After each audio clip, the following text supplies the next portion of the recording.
I'm Jordan Whiteko, along with Father Andrew Hamilton and Father Christopher Pujol. Welcome to the Diocese of Greensburg Catholic Accent Podcast for this special Halloween edition. Ooh, spooky. Everything you wanted to know Catholic about Halloween, we talk about.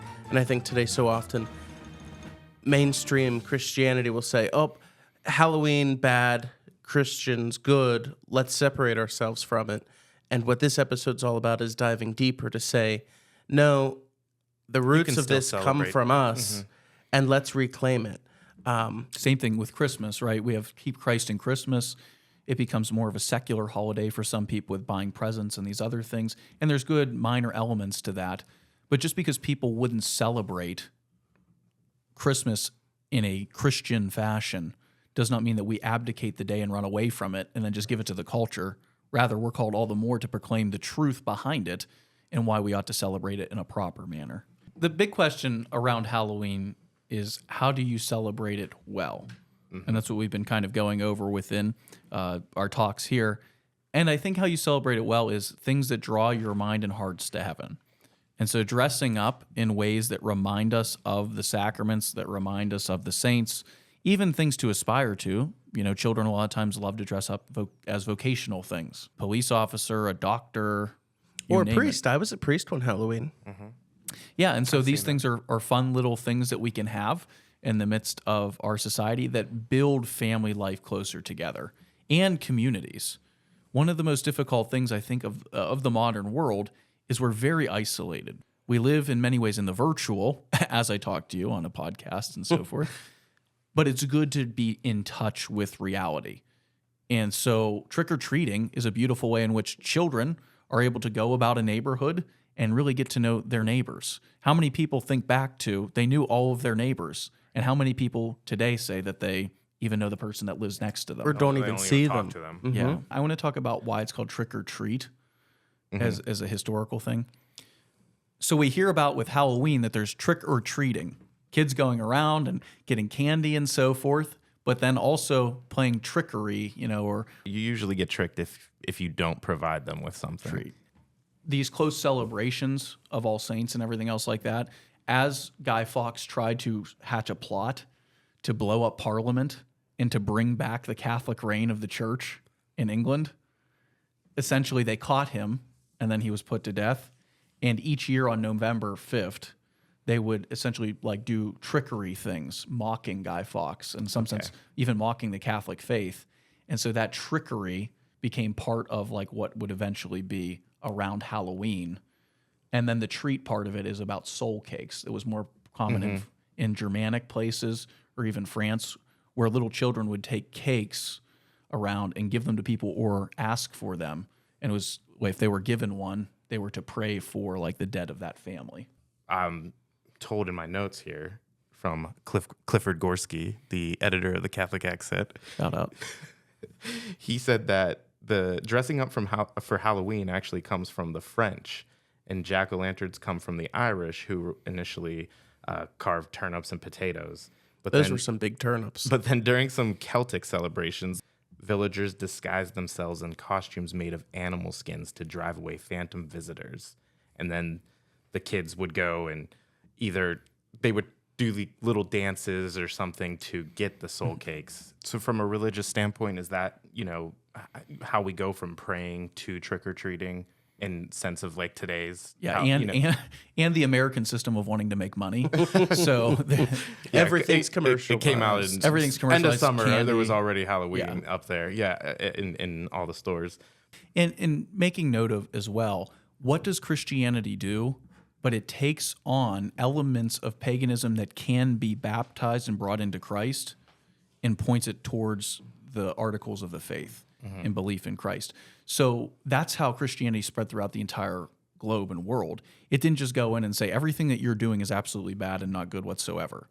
Rather, it took the very best elements from things that could be used, and then it brought those in as practices, but properly ordered them. And so that's why Catholics specifically, or even Orthodox, those of a more apostolic Christianity, are not so afraid of pagan things from afar because they're not idolatry.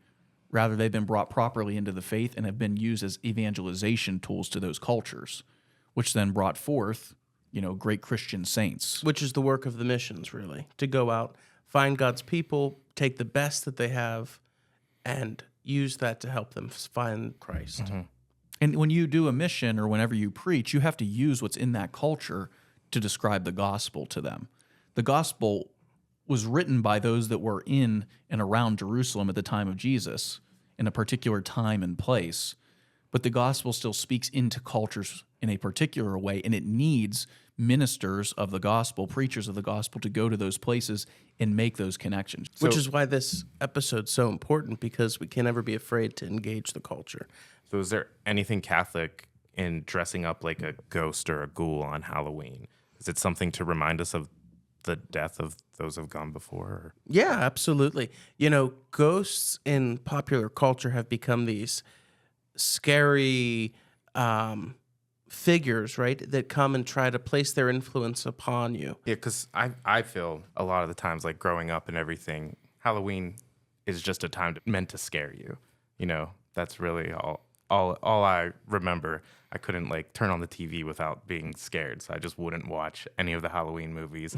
Now I've come to enjoy them. Jordan still sleeps with the covers over his head. He's afraid of the lights on, boogeyman. TV on. Looks under the bed.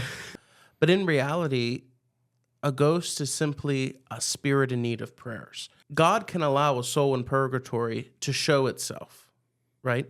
He can allow that soul to manifest. Now, does this happen often? Probably not, but it is a possibility. And Padre Pio, he would often have many mystical visions and experiences. We all know that he received the stigmata, the wounds of Christ, during his life.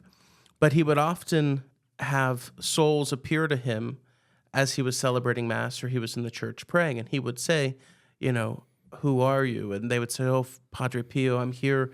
I need you to pray for me. I need you to offer a Mass for my soul. And so Catholics, in the broadest sense of the word, believe in ghosts, but not as they're portrayed in TV and film.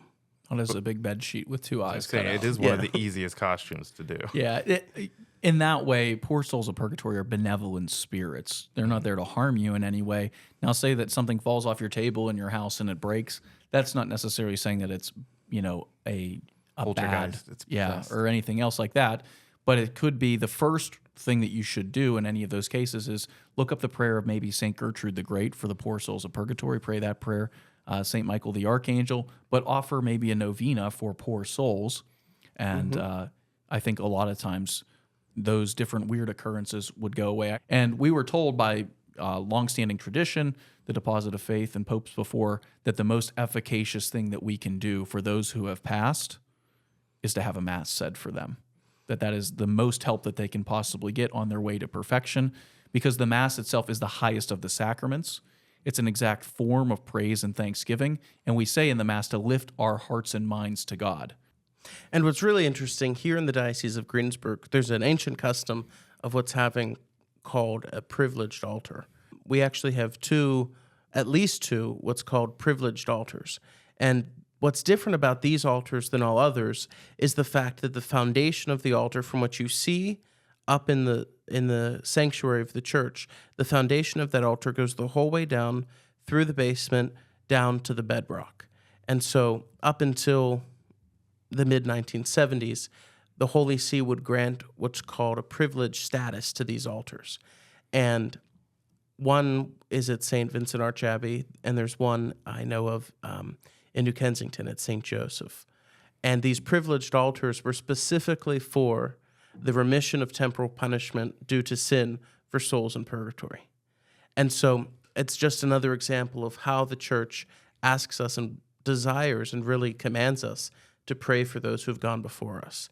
And so while, yes, it's efficacious for a living soul to have a Mass said for them if they're in some type of dire need and spiritual upliftment, but also offer those prayers for the dead. And so if you haven't scheduled Masses for your family, it's October, and Mass books have now opened across the diocese. So please give your parish secretary a call and get your Masses scheduled. What a great plug. That would be a good way to end it, too. But it's true, we all need prayers. Thanks for listening to the Catholic Accent Podcast. Don't forget to follow, like, and subscribe to our show. We hope that these start to get you thinking, because next season we're going to start to ask what you want to know.